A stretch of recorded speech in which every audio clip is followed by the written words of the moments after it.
All right, next up, Mike says, Mod Third, do you believe WWE made a mistake not having you beat Austin for the belt in 2001? Seemed like the audience was ready for that moment due to the connection you quickly made with them. I mean, Rob, we've talked about before, you were pretty damn hot going into the invasion angle. Not only did you have the match with Jeff, the hardcore title match with Jeff, but we rewatched some of that angle with you and Austin, and you were hot there too. Do you think they messed up, or do you think that was the right time to put the rocket on your back, so to speak? No, I don't think they made a mistake. I think that they probably made millions and millions of dollars off continuing to push Steve Austin. You know, it would have been great for my story and for my pathway, sure, but that is a pretty basic thinker's way for me to look at it, just how it would affect me. And overall, who am I to say what? You want me to say? I guarantee I would have sold more tickets than Stone Cold Steve Austin. Fuck that. Where's the record on that? You know. Yeah.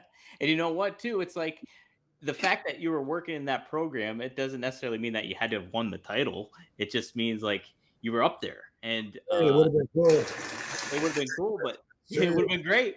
But like they could always came back to it too, and eventually they did come back to you getting the title. So True. And that time I had it was a lot better for me because I changed the entire playing field by bringing ECW back and then being the best representative to show how fucking good ECW could be. So when I got my next shot at the championship, I was on fire, way more comfortable with my position in the industry than I was back when I was doing 3-man matches with Kurt Angle and Steve Austin, and you know, wondering what they were doing with me.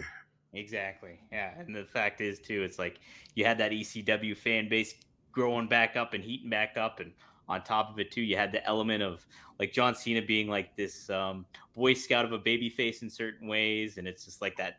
Those differences, you had those coming into play too. It's a perfect storm in a lot of ways.